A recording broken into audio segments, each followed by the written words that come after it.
If there was ever a good time to be a photojournalist, now would be that time. Because in terms of spot news, man, it's unfolding all around us every single day anymore, it seems. So while it might be a good time to be a photojournalist, it's not a good time to be a human being, it seems, with everything that's breaking out across the planet. What you're seeing here is an image taken from an iPhone, actually not a photojournalist, a citizen photojournalist. Because of the ubiquity of everybody having a camera in contexts where violence breaks out or terrorism, whatever the case might be, the idea of capturing spot news spot news has become more ubiquitous, and more people are able to pick it up that way. And so the market for spot news, and I know that sounds kind of funny, but all of this that we're doing here is based on a market. The market for spot news is pretty saturated in terms of, well, what can you bring to the story that nobody else really has? And for the fellow traveler in the Brussels airport who happened to have his iPhone handy after the blast to shoot these two women, trying to reconnect their senses after the explosion, went through and told a story with a very simple device and a very powerful image that way. But you know what redefined spot news for us was 9/11. No question, in terms of how many people saw the event, the events of this day unfold simultaneously from hundreds, if not thousands, of different points of view. And then after the first aircraft struck the first tower, more eyes turned on to the scene, and then the second aircraft, and then the collapse of the towers. They redefined really what spot news was for us. It became more instantaneous, even though at the time we didn't have the social media channels, the World Wide Web channels to go through and almost in real time go through and post and comment about what's going on. We sure do now, though, and that led to that. That led to where we are now. You know, in his book, Walden, Henry David Thoreau says, "Hardly a man takes a half-hour's nap after dinner, but when he wakes, he holds up his head and he asks, 'What's the news?'" And he penned that with the idea that there is no such thing as news. That you see one car crash, you've seen them all. You see one person jump from a building, and you've seen them all. And to say that Thoreau was wrong, without really the hindsight, the insight of understanding the complexity of the world that we would grow into.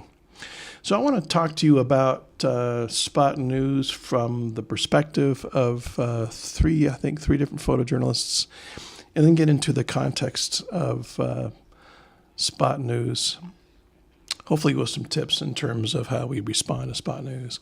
I'm going to begin with one of my favorite images. This is Oded Bililti. He's a Pulitzer Prize-winning photographer from Israel. He was born and raised in Jerusalem. He started his career as a photographer for the Israeli Army magazine Ba'mahain.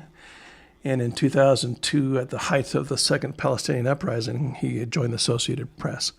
In 2007, he won the Pulitzer Prize for his photograph of a lone Jewish settler confronting an Israeli security officers during the evacuation of the West Bank settlement outpost. And he's the first and only Israeli photographer to ever receive that Pulitzer Prize. And this is the image. There's a lot going on here in terms of its composition and how he has it framed and the different frame forces that are at work here. We obviously have this David Goliath kind of context happening within this, the lone woman against all those officers who seem to be pressing against the plexiglass shields against which she is giving opposition, and she appears to be superhuman in her strength of holding them back.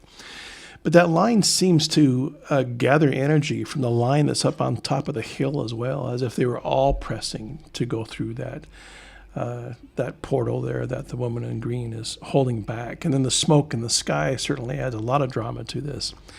And you know the way he has this framed up, I mean, she is pushed right up against the frame. She has no escape. She's got nowhere to go. Had he panned his camera right a little bit to empty that space there, or to give her a place to go, it would not have the psychological impact that it has the way he's framed it here. And you better believe he was careful in going through and doing so. In fact, I would like to see the whole take here of how this came together. And I'm willing to bet also that this was probably edited in post-production on some level to go through and take away that space even more so to create that sense of her being trapped there. That's what a Pulitzer Prize photograph looks like. Spencer Platt, he grew up in Westport, Connecticut, graduated from Clark University with a degree in English. And while at the university, he worked as a features writer for the college paper, but his friend, photojournalist Tyler Hicks, got him interested in photojournalism. And after he graduated, he worked as a photographer at a number of newspapers. He joined Getty in 2001, and his work has appeared in publications like Time and Newsweek, Stern, Perry Match, and the LA Times. He's won a number of awards for his work throughout the world, including POI and the National Press Photographer Association Year in Pictures for his work in Liberia and in Albania. In 2006, Platt received the coveted World Press Photo of the Year award for this one. What we see going on here is a study in contrast, and not necessarily in highlights and shadows, but in story. The contrast you have with the destruction in the background, and then in the foreground you have these relatively affluent Lebanese individuals in this convertible sports car who seem to be touring the remnants of their neighborhood. They're driving down a street in Harek, which was a bombed-out neighborhood in southern Beirut. And for about 5 weeks, Israel had targeted this part of the city and other towns across southern Lebanon in a campaign against Hezbollah militants. A ceasefire gradually came into force from August 14, 2 days before this picture was taken. Thousands of Lebanese began returning to their homes, and according to the Lebanese government, 15,000 homes and 900 commercial properties were damaged as a result. But like I said, the prize-winning aspect of this is in the expressions. It's in that contrast of these individuals versus their background and what's going on. My favorite image in this study is by a photographer whose name is Akintunde Akinle. He indicates that he began to learn elements of photography from an after-school workshop he did when he was 11 years old. His mother enrolled him in the course. And then later, in secondary school, he bought a camera and started to sell pictures to raise money just for his household. For him, it wasn't a hobby. Their family was so poor that he needed a way to go through and make some money that way and use that money to help him pay for his university entrance exams. His first journalism assignment was for a local paper there in 2003 that sent him to cover a nationwide labor union strike. And it kind of set him on fire. Well, that was probably a poor choice of words.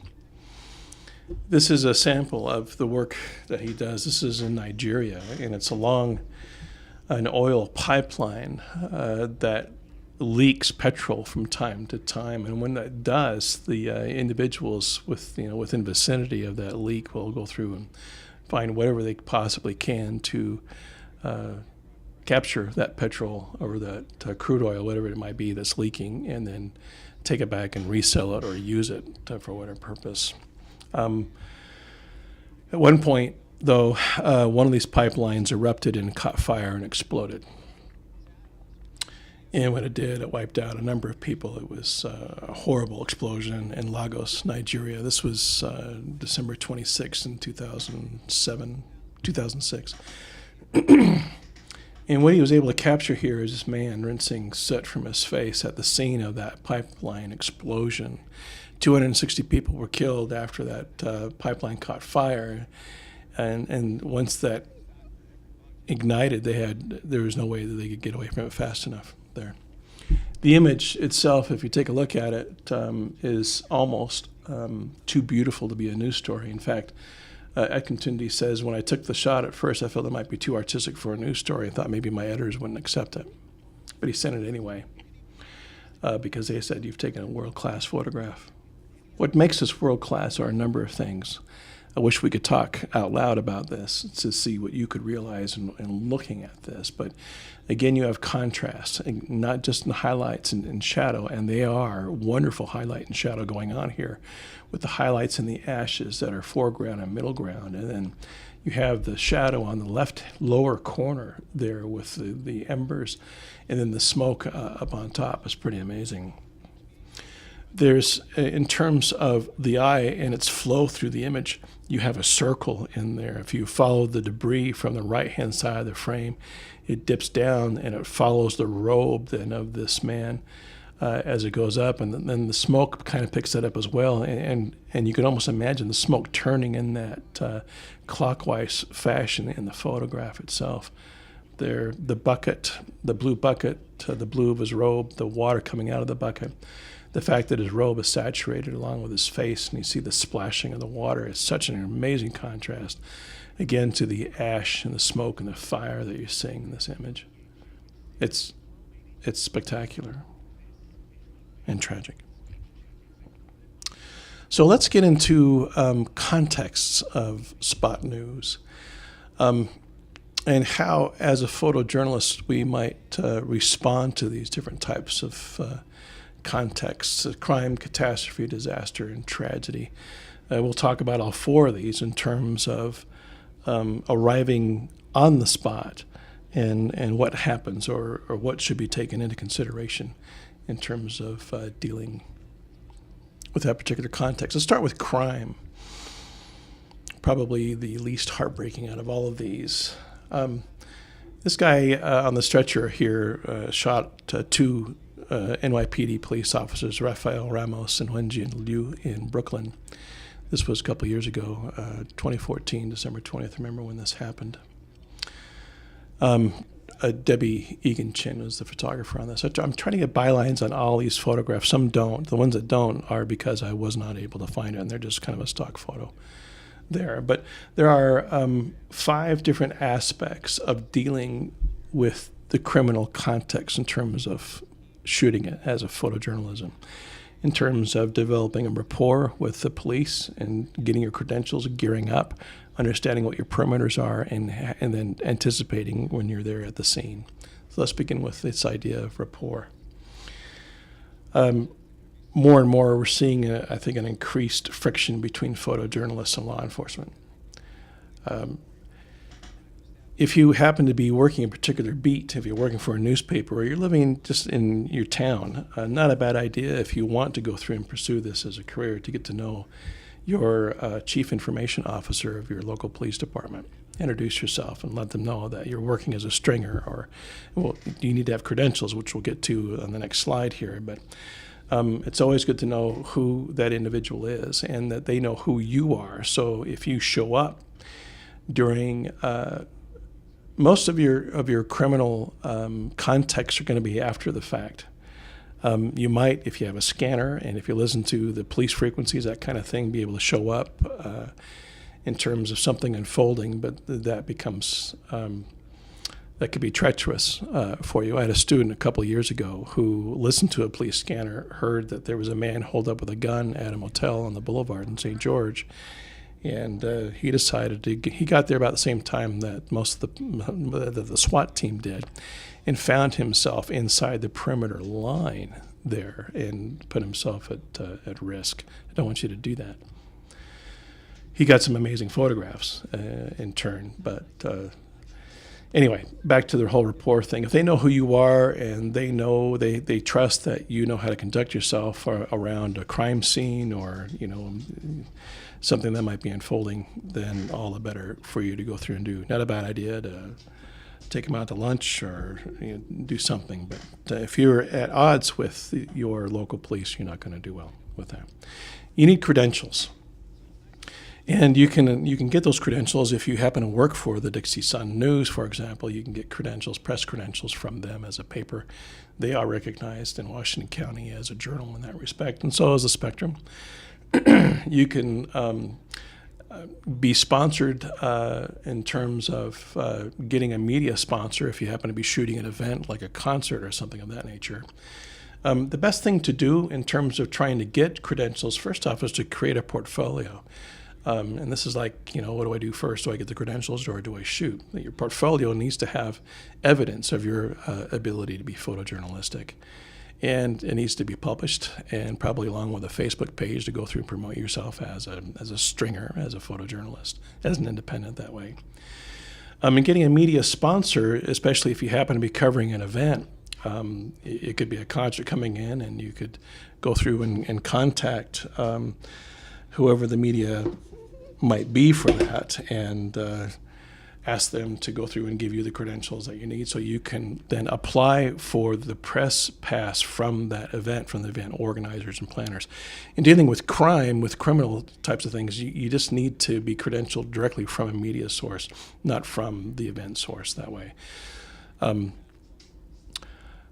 few years ago, I was shooting the Tour de France, and I was doing a documentary on a specific team within the Tour. And because I needed a press pass, I approached KSL TV in Salt Lake City to sponsor me as a journalist, which they did because the team happened to be owned by WordPerfect Corporation in Orem, Utah. So that was the Utah connection to what was going on with that.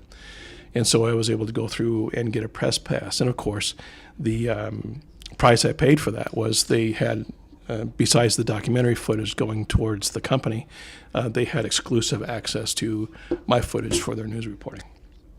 And I got paid for it to go through and do that as well, and it was a lot of fun.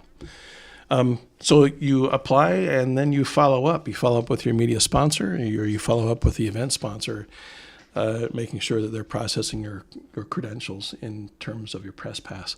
Without a press pass, you really don't have much business being where you might be to go through and cover the news. You need to gear up. If you don't have the gear, the lenses, the bodies, the storage, the ability to upload, all those kinds of things, you need to have the gear in order to make the best out of the situation that you'll be shooting, that you'll be involved in. So, obviously we're speaking to you photojournalism students, and the idea of student brings along also the fact that your inventory is going to be limited.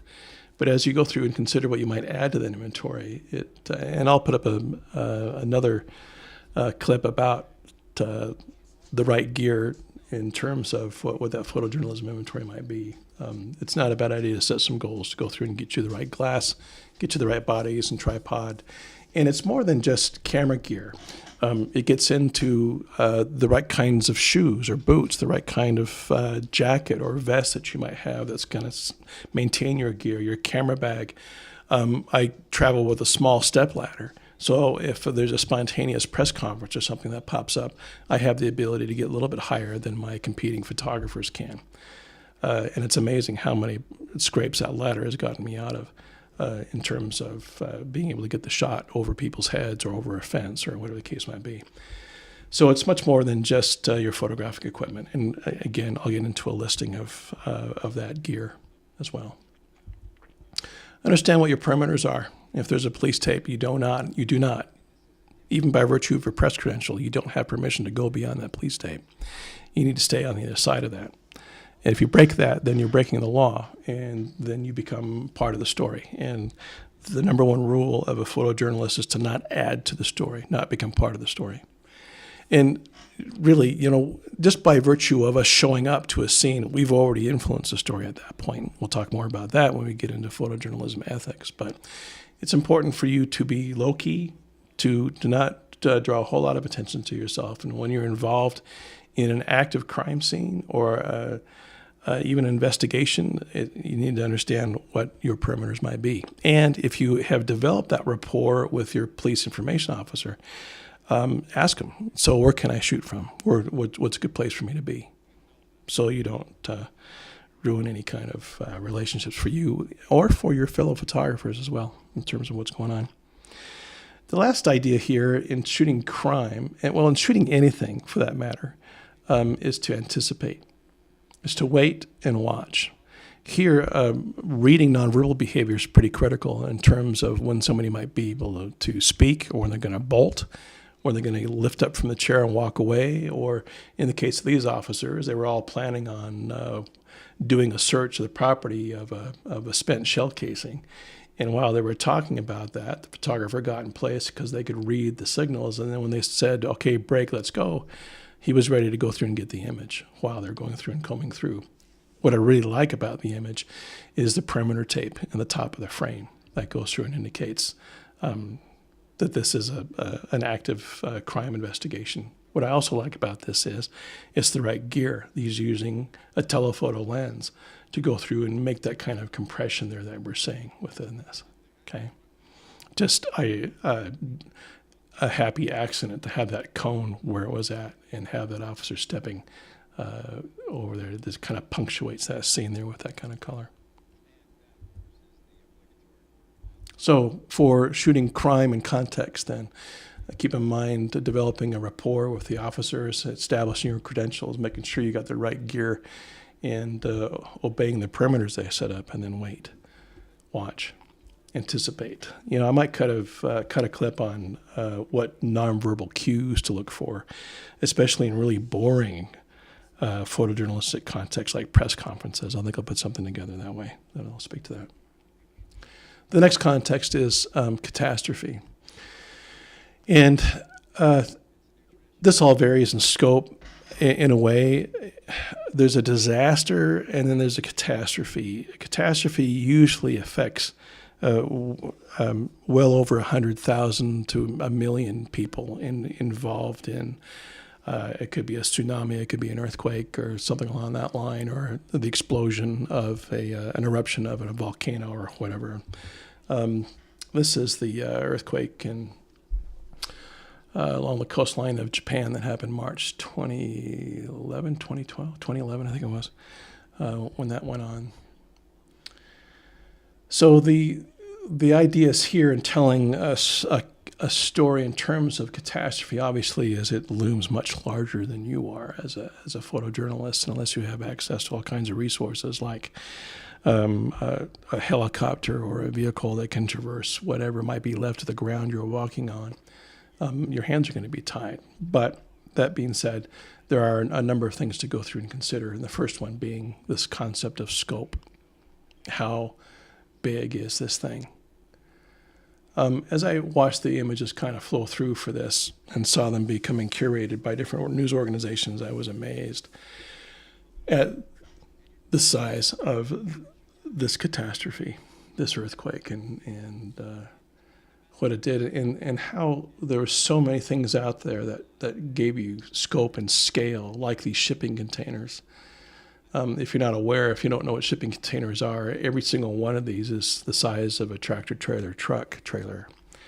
And they've all fallen over as they were stacked at a dock there along that Japanese shoreline. They've fallen over. Or this image of this tanker that has a run aground coming onto the beach, or this image of another ship that has been righted on its, was that the port side? I can't tell. Might be the starboard side, looks like. But all these lend themselves to the idea of not only the size, but also the power then of the catastrophe that happened. Second, besides scope then, is the humanity side, the human side. What do human beings do within that scope? Do they look for survivors? Do they rescue survivors, or do they just plain survive? That's the story. That's what everybody wants to relate to, because that's going to relate to a number of other things in terms of facts that have to do with the nature of the story as well. What kind of angles can you get as a photographer? This is pretty critical, especially in telling any kind of story, is understanding that you need to look at how are you going to establish the story, how are you going to pull the details out of that story, and then how do you create its arc to come to an end of a story, especially in something as broad as this kind of catastrophic earthquake and tsunami. As well as, can you get below a subject? Can you get above it? Can you get close up as well? You vary that take, you start to reveal the texture of the story. This is an amazing photograph. We have all kinds of Gestalt principles happening within this, and then you have that punctuation of the red fire truck with all those burned out vehicles, all those sunroofs, making those kinds of patterns in that. And again, it might seem irreverent for me to find some kind of beauty involved in something as catastrophic as this, much like the man rinsing the soot off his face after the explosion. That is, in a way, what photojournalists do. Next is you have a responsibility to report the facts. The number one fact in any catastrophe is its human cost. And you will be surrounded by ways to go through and manifest that visually. And that's the toughest part of your job. There are other costs involved in terms of the facts of the catastrophe. They could be economic. Will this place recover economically from the damages that were done? Or maybe even environmental. How do you take the land back? What do you do? So in terms of catastrophe then, the main ideas there as you're shooting is to determine scope, is to record humanity and use angles to go through. It's pretty tempting to just stay wide angle on everything and try to capture as much as you possibly can. But the closer you get, the more detail you get, the better the story is and the facts. That's why we're there to begin with. So a disaster is the next context, and this is also weather-related, okay?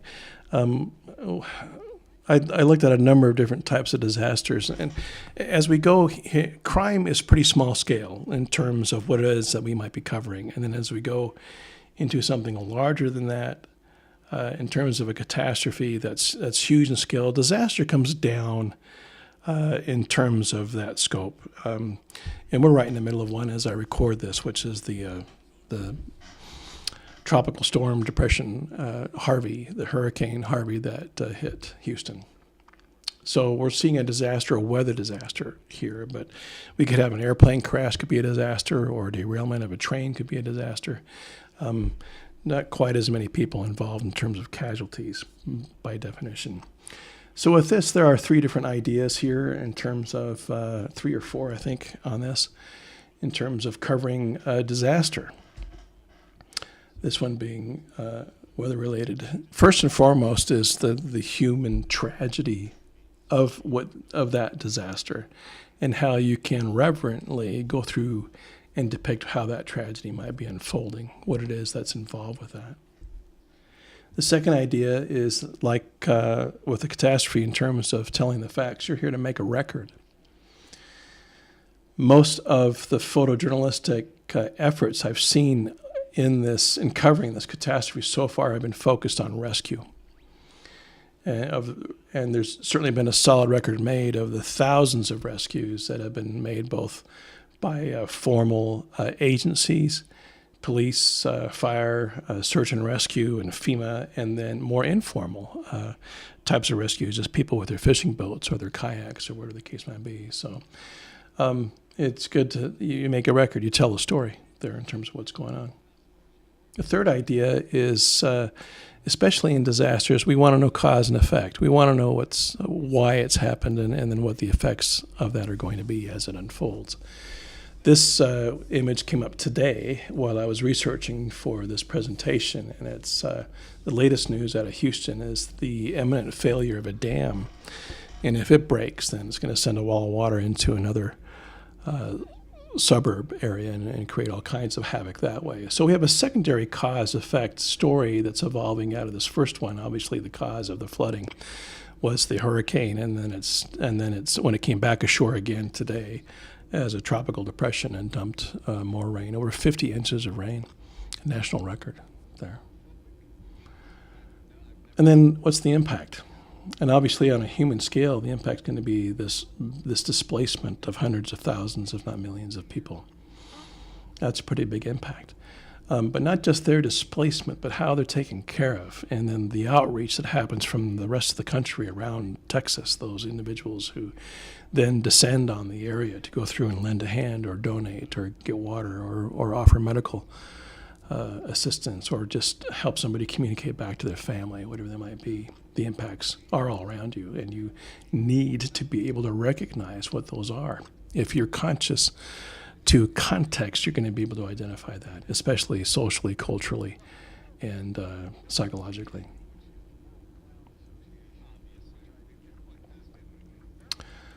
So for disaster,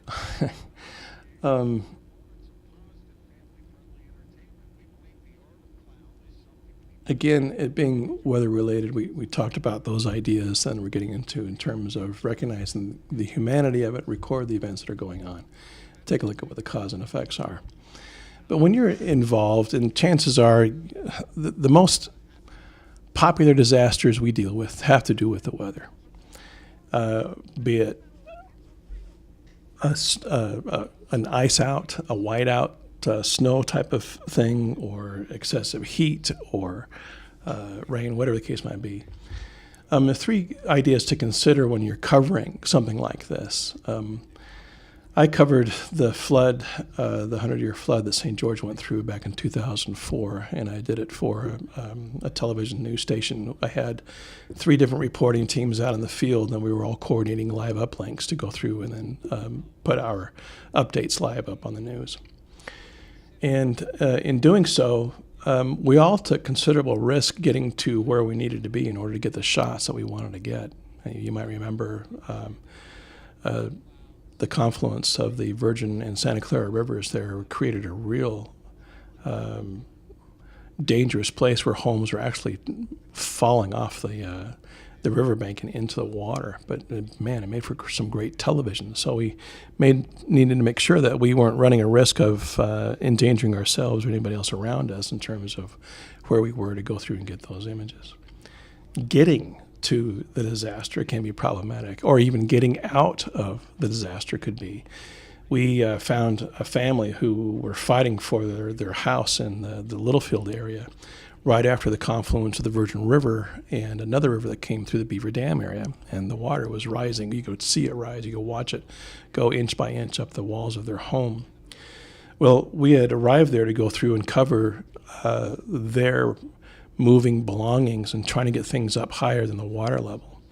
And I had parked my truck, I thought, a safe distance away off the shore, off the banks of the river. But by the time we were done shooting, about 6 hours later, the river had swelled to a point to where it had inundated the truck and it sank up to its axles in like a quicksand, and I had to go get a tractor to go through and pull it out. So not only getting there, but getting out afterwards. I mean, you got to go through and anticipate making sure that you're going to be able to not add to the story. And then the stress of all that. And there's a high amount of stress. And for some photojournalists, this is like heroin, you know. You get addicted to it, and you're living for that next story. And there's no question that these guys and women are adrenaline junkies that are living to go through and tell the story. But that's going to take its toll on you. And unless you know how to kind of relax and balance that out, it's probably not going to do you a whole lot of good.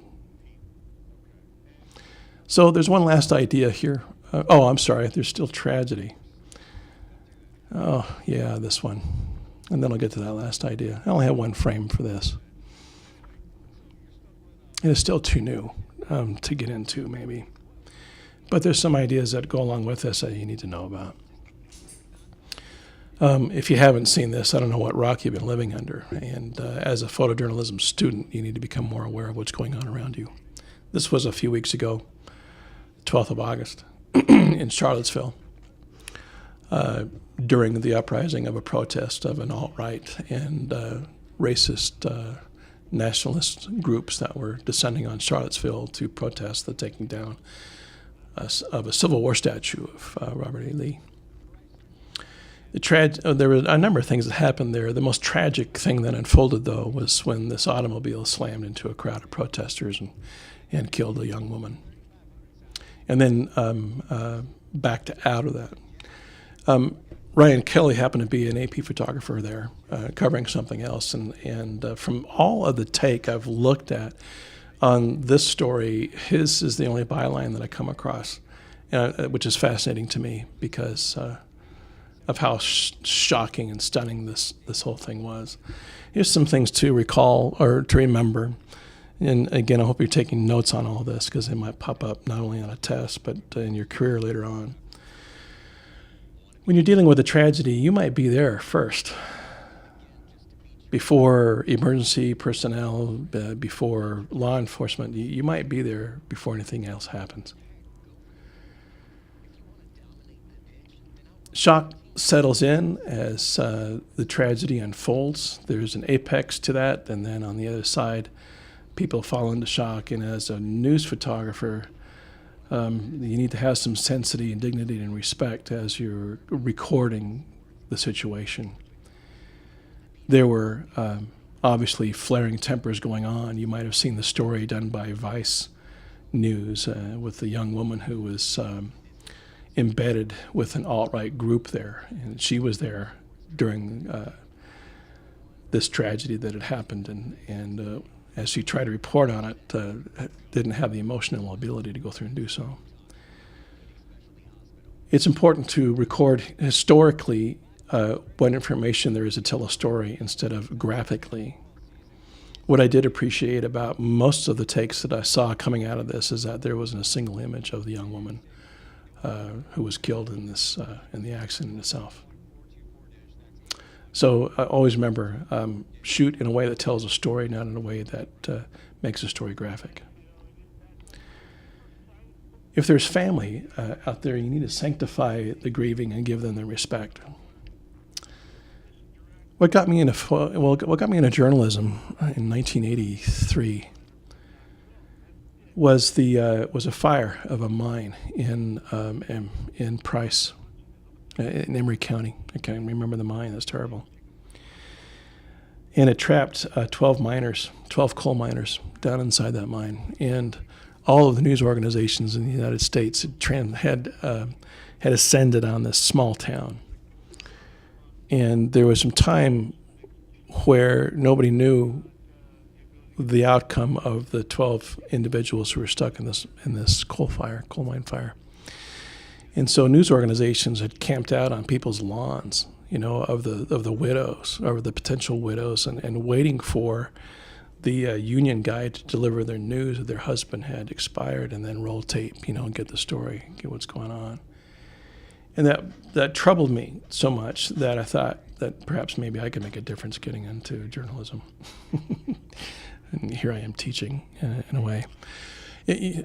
My first interview after graduating and from the university and going out into the field to become a journalist was with a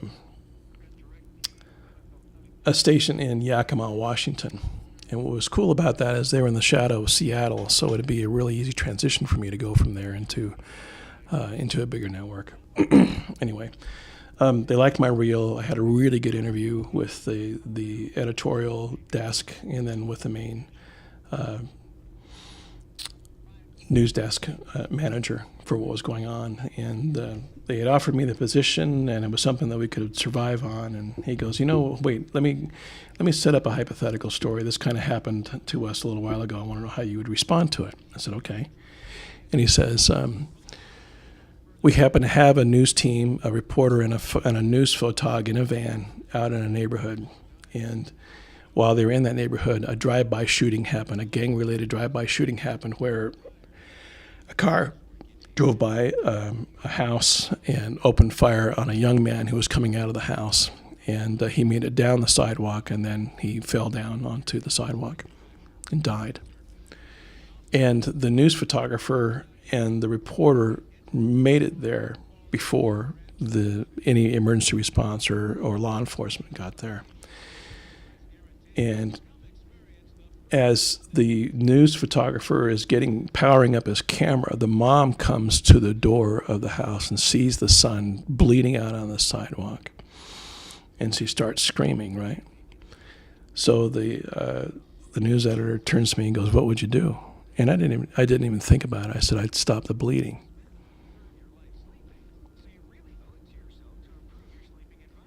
So he thanked me for making an application and shook my hand and stood up and said, "You're not a right fit for us."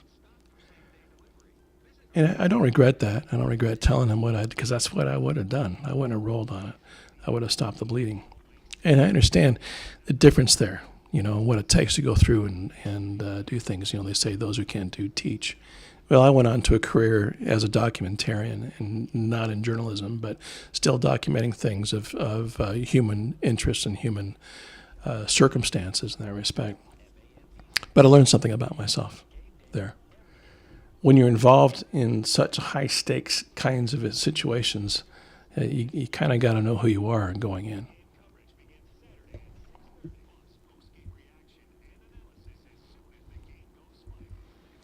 So those are the contexts of spot news in terms of crime, catastrophe, disaster, and tragedy. I hope you're taking notes. If you haven't, you might want to go back and watch this again and write that down. One last idea, and that is, and goes back to the days when we were shooting in film, but you never shot the last frame.